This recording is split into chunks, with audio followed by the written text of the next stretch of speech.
नमस्कार, जोहार। हमारे साथ खास बातचीत में आज हैं झारखंड सरकार के मंत्री सुदीव्य कुमार सोनू। सुदीप जी, आपको बहुत बहुत शुभकामनाएं, बधाई जीत की भी, क्योंकि पहली बार जीत के बाद हम लोग इंटरव्यू कर रहे हैं और मंत्री बनने के लिए भी बहुत बहुत धन्यवाद और आभार आपका और आपके माध्यम से आपके दर्शकों का अभिनंदन। आगत नव वर्ष की शुभकामनाएं, क्रिसमस की शुभकामनाएं। धन्यवाद। मैं देख रहा था आपके पास नगर विकास, आवास, उच्च शिक्षा, पर्यटन, कला संस्कृति, खेलकूद मंत्री, ये सारे विभाग आपके पास हैं। क्या चुनौती देख रहे हैं आप आने वाले समय में? 5 साल में जो कामकाज हुआ उसको को और आगे बढ़ाएंगे आप? कैसे देखते हैं इसको? देखिए, माननीय मुख्यमंत्री ने जो पोर्टफोलियोज हमको दिए वो कहीं ना कहीं उनकी बड़ी दूरगामी सोच को परिलक्षित करता है। चाहे उच्च शिक्षा, तकनीकी शिक्षा की बात करें, झारखंड में काम किए जाने की बहुत सारी ज़रूरतें हैं। मैं कतई उन लोगों में नहीं हूं जो ये कहूं कि पिछले 24 वर्षों में कुछ नहीं हुआ, लेकिन जिस गति से होना चाहिए था उसमें थोड़ी कमी रह गई। बात करें हम नगर विकास और आवास की, झारखंड ने पिछले 24 वर्षों में अर्बनाइजेशन को बड़ी तेज गति से बढ़ते हुए देखा है। ग्रामीण इलाके के लोग शहर में आकर बसने लगे। शहर की आधारभूत संरचनाओं पर अभूतपूर्व दबाव है, क्योंकि आबादी जिस मानक से बढ़नी चाहिए थी उस मानक से बहुत तेज गति से बढ़ रही है। ज़ाहिर तौर पर जो भी संरचनाएं निर्मित थीं वो इस अप्रत्याशित आबादी की वृद्धि के अनुरूप नहीं थीं। पर्यटन की बात हम करें, असीम संभावनाओं का यह प्रदेश, दुर्भाग्य सी बात का रहा कि पर्यटन में अपनी संभावनाओं को तलाशने के बजाय हम लोगों ने खनन में अपनी संभावनाओं को ज़्यादा तलाशा। तो खनन के जो लाभ थे, जो बड़ी कंपनियों को, बड़े लोगों को दिखते थे, सरकारें उसके चकाचौंध में डूबी रहीं। पर्यटन जिसमें अपने पर्यटक स्थलों की खूबसूरती को विकसित करके और उससे बगैर पर्यावरण को नुकसान पहुंचाए हुए आर्थिक लाभ सृजन करने के जो रास्ते थे उन पर कम काम हो पाया। मैं इसी पे आ रहा था। पर्यटन, चूँकि झारखंड में ना आप पर्यटन की असीम संभावनाएं हैं, काम भी हुए हैं, लेकिन मुझे लगता है कि कुछ और, ताकि पूरे देश दुनिया की नज़र जो है वो झारखंड पर आपको लगता है कि कहीं कमी है, उसको और बढ़ाने की ज़रूरत है? नहीं, निश्चित रूप से बहुत सारी कमियां हैं। मैंने आपसे ये कहा कि मैं नहीं कहता कि काम नहीं हुए, लेकिन मैं ये कहता हूँ कि जिस गति से और जिस दिशा में काम होने चाहिए था उस दिशा में काम नहीं हुआ। मेरा ये मानना है। जब सर्वप्रथम हमने रिव्यू किया अपने टूरिज़्म का, तो हमने यह जानना चाहा कि एनुअल फुटफॉल क्या है टूरिस्ट का और टेंटेटिव इनकम क्या हम क्लेम करते हैं अपने स्टेट में। बड़ा आश्चर्यजनक था कि हमारे पास बहुत सटीक या तथ्यात्मक आंकड़े नहीं थे। प्रस्थान के एक मानक बिंदु आपको तय करने होते हैं, तब तो आप ये तय कर पाएंगे कि जहाँ से हम चले थे जहाँ तक पहुँचे इसके बीच में हमने कौन सी दूरी तय की। तो मैं वही करना चाहता था। तो एक छोटा सा उदाहरण हमने दिया कि जिस राज्य को अपने यहाँ पर्यटकों के एनुअल फुटफॉल के सटीक या तथ्यात्मक डेटा नहीं हो, तो निश्चित रूप से बहुत कुछ किए जाने की ज़रूरत है और शुरुआत से शुरू किए जाने की ज़रूरत है। मेरा ये बड़ा स्पष्ट मानना है कि प्रकृति ने प्राकृतिक सौंदर्य की अनुपम छटा इस राज्य को तो दी जरूर, इसलिए मैं कह रहा था, लेकिन साथ में एक विसंगति भी इस राज्य को साथ में मिली। प्राकृतिक सौंदर्य की अनुपम छटा के जितने केंद्र हैं 99% वन भूमि में अवस्थित है। अच्छा। और ऑनरेबल सुप्रीम कोर्ट के न्यायाधीश के बाद वन भूमि में किसी अन्य के लिए काम कर पाना बड़ा मुश्किल रहा और यही खास वजह रही कि हमें लगा कि हमारे जो इतने खूबसूरत वाटरफॉल्स हैं उनका एक्सप्लोरेशन नहीं हुआ, वहाँ पर हम कोई एमिनिटीज़ डेवलप नहीं कर पाए। उस दिशा में हम लोगों ने काम शुरू किया है और एक ऐसे मॉडल की परिकल्पना माननीय मुख्यमंत्री के निर्देशानुसार हम लोग कर रहे हैं। जिस पर्यटन के मॉडल में स्टेक होल्डर होटल के चेन नहीं होंगे, यहाँ के स्थानीय लोग होंगे, और मुझको उम्मीद है कि 2 महीने के अंदर में वो पॉलिसी रोल आउट कर जाएगी। तब आप भी देखेंगे कि झारखंड ने इस दिशा में एक नई अंगड़ाई ली है, एक नई सोच के साथ हम आगे बढ़े हैं, और आने वाले बहुत कम समय, 1 आध साल 1.5 साल के अंदर में हम गुणात्मक परिवर्तन कुछ ना कुछ दिखाएंगे आप। वैसे ही आपके पास एक महत्वपूर्ण है उच्च और तकनीकी शिक्षा, इसकी भी आपने जैसा कहा कि बहुत संभावनाएं हैं। क्या नए इस पे काम आपने करना शुरू कर दिया है, या देखने को ऐसा मिलेगा 5 साल में? देखिए, वास्तव में अगर मैं आपसे कहूं तो अभी तो रिव्यू का ही दौर चल रहा है विभागों का। पिछली कार्य योजनाओं की बात चल रही है। 8 सरकारी यूनिवर्सिटीज़ हैं हमारे स्टेट में, 17 निजी विश्वविद्यालय हैं। उच्च शिक्षा के मामले में जो भी परिवार थोड़ा भी आर्थिक रूप से सक्षम है, वो अपने बच्चे को झारखंड में नहीं पढ़ाना चाहता है, और ये बड़ा दुर्भाग्य है। हाँ, ये बड़ा दुर्भाग्य, अच्छी बात नहीं। हाँ, ये बड़ा दुर्भाग्य है कि हम सेकेंडरी एजुकेशन की बात अगर करते हैं तो सेकेंडरी एजुकेशन में हमारे पास बहुत सारे अच्छे इंस्टीट्यूट्स हैं जिनकी रैंकिंग है हिंदुस्तान के पैमाने पर। लेकिन जब हम सेकेंडरी एजुकेशन से जैसे ही ऊपर जाते हैं, छात्रों के सामने एक ब्लैंक आ जाता है। फिर या तो वो साउथ की ओर रुख करते हैं, या देश की उन यूनिवर्सिटीज़ की ओर जाते हैं जिन यूनिवर्सिटीज़ का नाम है। तो प्रयास इसी बात का है कि हम लोग भी अपने यहाँ शिक्षा के क्षेत्र में गुणवत्तापूर्ण शिक्षा की बात करें। अगर गुणवत्तापूर्ण शिक्षा हम दे पाए तो अपने छात्रों के पलायन को रोक पाएंगे। आज स्टेट का पैसा दूसरे राज्यों में जा रहा है। जो भी बच्चे पढ़ने जाते हैं वो अपने घर परिवार का पैसा लेकर जाते हैं। प्राथमिकता इस बात की भी है, प्राथमिकता इस बात की भी है कि इंफ्रा के हिसाब से टेक्निकल एजुकेशन के बहुत सारे ITI, पॉलिटेक्निक, बाकी चीज़ें आपने बनी हुई देखी होंगी कि बिल्डिंगें बनी हुई हैं, डिफंक्ट पड़ी हैं, किसी काम की नहीं हैं। माननीय मुख्यमंत्री ने पहली कैबिनेट की मीटिंग में भी ये कहा था कि बिल्डिंगें हम लोगों ने ज़रूरत से ज़्यादा बना ली। अब प्रयास इस बात का है कि उन अवसंरचनाओं का हम लोग इस्तेमाल कर पाएँ, क्योंकि तकनीकी रूप से भी अब बहुत ज़्यादा विकास हो गए ना। पहले की बात तो है नहीं, अब AI तक आ गई है दुनिया। लेकिन इन तमाम बातों के बाद भी औपचारिक शिक्षा के महत्व को कम नहीं किया जा सकता। बिल्कुल नहीं। औपचारिक शिक्षा में किसी अच्छे संस्थान का पढ़ा हुआ, अब झारखंड की हम बात करें तो बात आती है एक्सएलआरआई की, जमशेदपुर में अवस्थित BIT मेसरा है, ISM धनबाद है। तो मेरे कहने का मतलब ये है कि संभावनाएं नहीं हैं सो नहीं है, संभावनाएं हैं। उन संभावनाओं को तलाश करके, उनको निखार करके बेहतर करने की गुंजाइश है, और हम लोग उसी काम में लगे। अब तो ये ईश्वर की मर्जी कि हम लोग कहाँ तक सफल होंगे, लेकिन निश्चित रूप से प्रयास तो समग्र होगा कि हम इन चीज़ों में आमूलचूल परिवर्तन कर पाएँ। नगर विकास भी आप ही के पास है। कितने नगर को विकसित करने के लिए, उसको सजाने संवारने के लिए क्या नया आप पॉलिसी लेकर के आ रहे हैं? नहीं, नगर विकास के रिव्यू में जब मैं बैठा तो मुझको बहुतेरी बातों से बड़ी निराशा भी हुई। कोऑपरेटिव फेडरलिज्म की इस कंट्री में बगैर केंद्र सरकार के सहयोग के बड़ी परियोजनाएं चलाना राज्य के अपने संसाधनों के बूते थोड़ा कठिन होता है। हमने देखा प्रधानमंत्री आवास के मसले हों, अमृत 2.0 के मसले हों, स्वच्छ भारत मिशन के मसले हों, नमामि गंगे के मसले हों, माने झारखंड का जो फुटप्रिंट है या स्टेक है वो बड़ा छोटा है। तो निश्चित रूप से बड़ा ये डिसअपॉइंटेड करने वाला था। लेकिन हम लोग उम्मीद नहीं छोड़ते।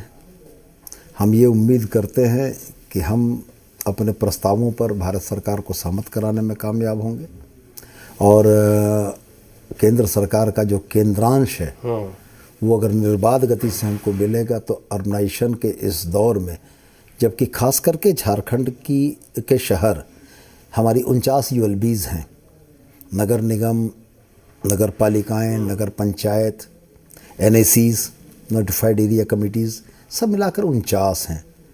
24 जिलों के इस प्रदेश में 49 ULBs के इंफ्रा से लेकर उनको संचालन करने के बजट प्रावधान बड़े सीमित हैं। तो एक युद्ध वह भी है, दूसरा युद्ध यह भी है कि आंतरिक स्रोतों के दोहन पर बहुत कम ध्यान दिया गया। रांची नगर निगम की रिव्यू बैठक में मैं बैठा था। रांची नगर निगम की 2011 के आधार पर जो अनुमानित आबादी आंकी जा रही है वो लगभग 15 लाख के आसपास आंकी जा रही है, और बड़ा आश्चर्यजनक आंकड़ा था कि मात्र 2,30,000 होल्डिंग रांची नगर निगम में है। ये 70,000 का शॉर्टफॉल है। और आय के मसले पर हम जाएं तो निश्चित रूप से आंतरिक स्रोतों के दोहन पर काम कम हुआ है। तो बहुत ज़्यादा फोकस इस बात का है कि ULBs को अपने आंतरिक स्रोतों के दोहन में मजबूत बनाया जाए, आत्मनिर्भर बनाया जाए, कि राज्य से उनको फंड देने की ज़रूरत ना रहे। वो अपने शहरी परिवहन में, नागरिक सुविधाओं में जिन पैसे, जिन संसाधनों के लिए सरकार के तरफ मुँह देखते हैं वो स्वयं सक्षम हो।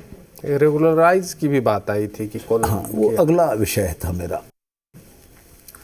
अर्बनाइजेशन के इस दौर में कुछ एक चीज़ें ऐसी घटी हैं जहाँ पर कि जनता के समक्ष या नागरिकों के समक्ष विकल्प नहीं थे।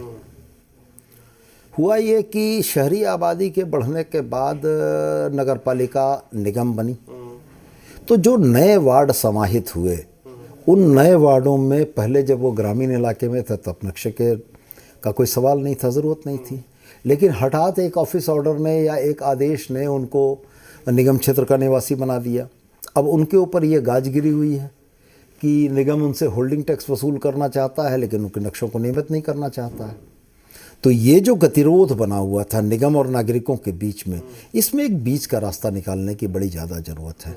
नियमितीकरण के एक ऐसे सरलीकृत प्रोसेस को अपनाने की ज़रूरत थी जहां लोगों को ये लगे कि चलो रोज़ रोज़ का जो ये सिर का दर्द है और सिर पे एक ठो जो दबाव है कि भाई तुम्हारा घर का नक्शा नियमित नहीं हुआ है, पास नहीं हुआ है, इसको भी हम कर दें।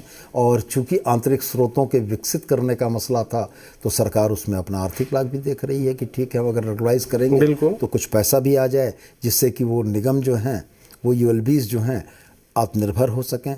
तो इस दिशा में भी काम चल रहा है और हम लोग ये उम्मीद करते हैं कि जल्द ही इस दिशा में हम लोग कुछ बेहतर प्रपोज़ल लेकर आएंगे। चूँकि पूर्व की सरकारों ने भी प्रपोज़ल लाए थे लेकिन वो प्रपोज़ल इसलिए हिट नहीं हुए कि नागरिकों को ये लगा कि सरकार का ये जो पॉलिसी आया है, इस पॉलिसी से उनको कम फ़ायदा है, सरकार या ULBs को ज़्यादा फ़ायदा है। तो हम इस बार ऐसी पॉलिसी लाने पर विचार कर रहे हैं कि जहां दोनों के लिए विन विन सिचुएशन हो। नागरिकों को लगे कि सरकार ने उनके बारे में सोचा और सरकार को ये लगे कि नागरिकों ने अपना खजाना खोलकर उनको पैसा दिया है कि वो शहरी क्षेत्र के विकास का काम कर सकें। अभी अब हम आते हैं, केंद्रांश की बात आप कर रहे थे, तो 1,36,000, अब कहा जा रहा है कि 1,41,000 लाख करोड़ रुपए हो गए।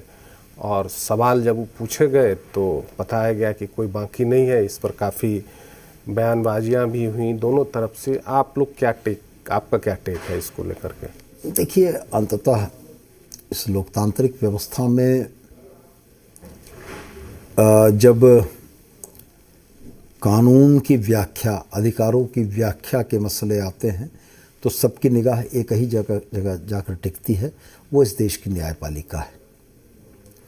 और हम बड़ा स्पष्ट ये कहते हैं कि ये जो बयानबाजी राजनीतिक तौर पर हो रही थी, इसकी वैधानिकता पर सवाल खड़ा करने से पहले हम एक बात ज़रूर कहना चाहेंगे कि जब 9 जजों की संविधान पीठ ने किसी मुद्दे पर निर्णय दिया तो आप उस निर्णय को हठात नहीं झुठला सकते। बिल्कुल। और वह ऐतिहासिक निर्णय जिसमें सामान्य तौर पर न्यायाधीश कभी भूतलक्षी प्रभाव से लागू होकर नहीं आता है, रेट्रोस्पेक्टिव इफेक्ट से, उस न्यायाधीश में 2005 से इसको वसूलने का अधिकार राज्य को दिया। अगर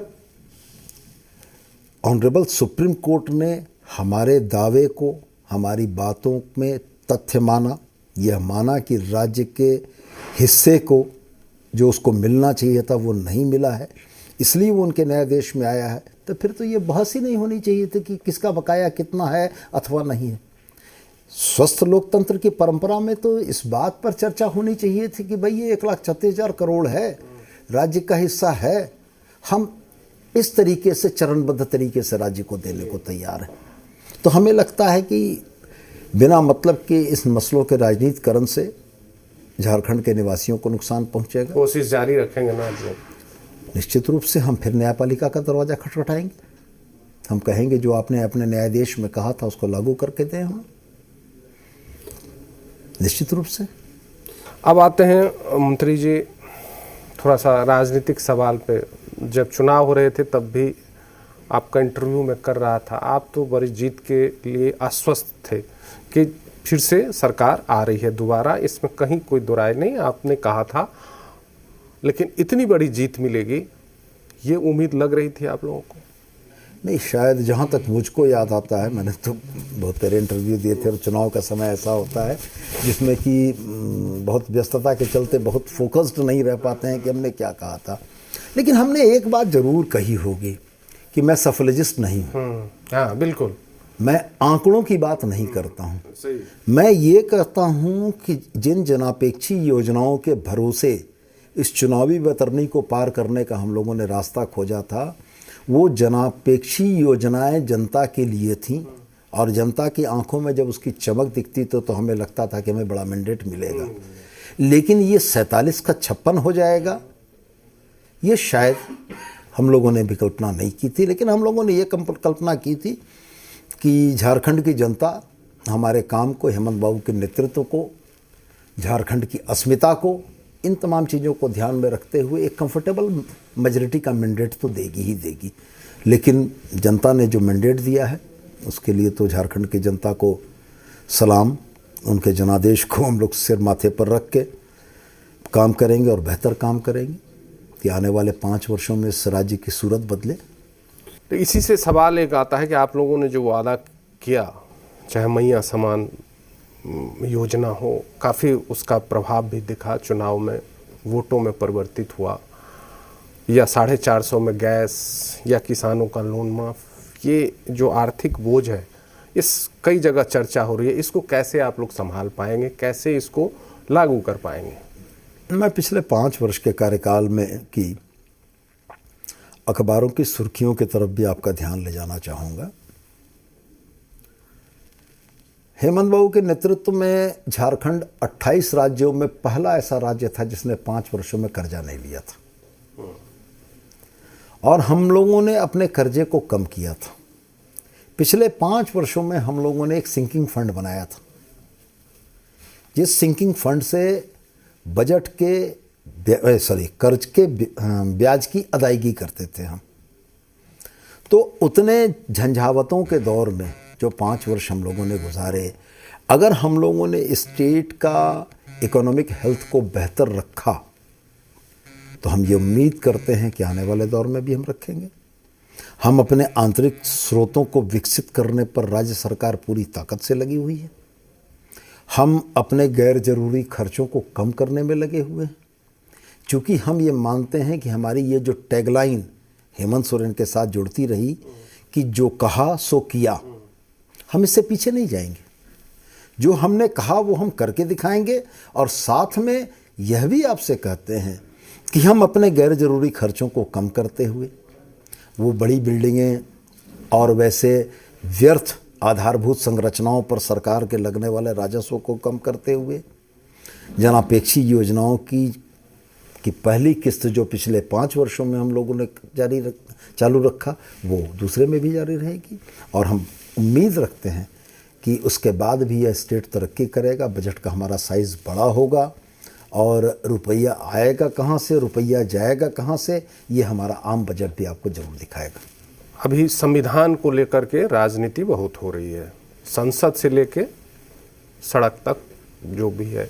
अमित शाह का बयान आया, उसके बाद और ये तेज हो गई। तो आपको संविधान को लेकर के जो दोनों तरफ से, एक कहते हैं कि बाबा साहब अम्बेडकर को लेकर के जो अमित शाह ने बयान दिया था उस पर माफ़ी मांगनी चाहिए, उस पर उनको इस्तीफा देना चाहिए, संसद में जो बयान देगा, आप लोग क्या सोचते हैं?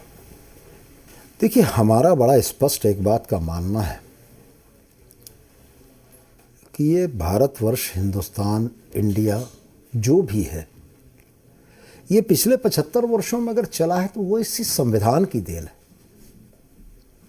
और हम झारखंड के निवासी संविधान में बाबा साहब के साथ साथ मरांग गोम के जयपाल सिंह मुंडा को भी रिलेट करते हैं कि हमारे मरांग गोम के जयपाल सिंह मुंडा भी उस संविधान सभा के सदस्य थे जिसमें ट्राइबल राइट्स के बारे में, संविधान की 5वीं 6वीं अनुसूची के बारे में निश्चित रूप से उनके प्रखर विचार ही समाविष्ट हुए थे।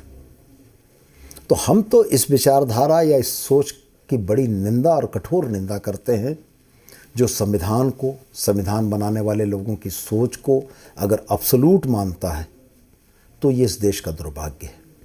हम ये मानते हैं कि धार्मिक तौर पर मैं हिंदू हो सकता हूँ, आप कुछ और हो सकते हैं, लेकिन भारत के नागरिक के तौर पर हमारी सर्वोच्च आस्था का केंद्र के तौर पर अगर कोई पुस्तक है तो वो हमारी संविधान है। और हमारे संविधान पर यदि सवाल खड़ा होता है, इसका मतलब भारतवर्ष पर सवाल खड़ा होता है। तो जो लोग इन सवालों के जरिए वोट बैंक को साधने की राजनीति करना चाहते हैं, ये दुर्भाग्यपूर्ण है, कतई नहीं होना चाहिए। और संविधान की जिस मूल भावना के अनुसार यह राष्ट्र आज तक बना और चला है, आगे भी इसको ऐसे ही चलना चाहिए। वन नेशन वन इलेक्शन, इस पर आप लोगों की क्या, संसद में बिल पेश किया गया, जेपीसी का गठन हो गया, उस पर आप लोग क्या सोचते हैं? 72 से गिर के 69 पे आ गए। 272 के जादुई आंकड़े से गिर के 269 पे आ गए। तो उस मत विभाजन में जादुई आंकड़े को छूने वाली सरकार, इस मजबूत सरकार को 272 के आंकड़ों को क्रॉस करना था ना। बिल्कुल। तो 72 से गिर के 69 पर क्यों आ गए? जब एनडीए में एका नहीं है तो ये 140 करोड़ का देश इस मुद्दे पर एकमत क्यों होगा? मेरा तो बड़ा मासूम सा सवाल है कि महाराष्ट्र जितने बड़े राज्य में आप एक चरण में चुनाव करा लेते हैं, 81 विधानसभा के झारखंड में 2 चरणों जरूरत क्यों पड़ी? वो बुनियादी सवाल जो खड़े हो रहे थे उसका जवाब है। मध्यावधि चुनाव की स्थिति में क्या होगा? क्या वो सरकार गवर्नर के द्वारा नीत होगी? अगर वो सरकार गवर्नर के द्वारा नीत होगी तो क्या जनता के उन अधिकारों का, जो अधिकार उसको संविधान द्वारा प्रदत्त हैं, अपने जनप्रतिनिधि को चुनने का और अपने जनप्रतिनिधि के द्वारा शासित होने का, क्या आप उस पर कुठाराघात करने की बात नहीं कर रहे हैं? तो मेरा यह मानना है कि ये कपोल कल्पना है। जनता को एक नया टास्क देकर भरमाए रखने की एक कवायद है। एनआरसी आपने देख लिया, सीए आपने देख लिया, वन नेशन वन इलेक्शन भी आप देख लेंगे। तो बहुत बहुत शुक्रिया सुदीप जी आपका, जो आपने मुझे वक्त दिया। इतना पहला इंटरव्यू मंत्री बनने के बाद हमने किया आपके साथ, बहुत धन्यवाद। तो ये थे हमारे साथ झारखंड सरकार के मंत्री सुदीप कुमार सोनू। आप देखते रहिए जी बिहार झारखंड।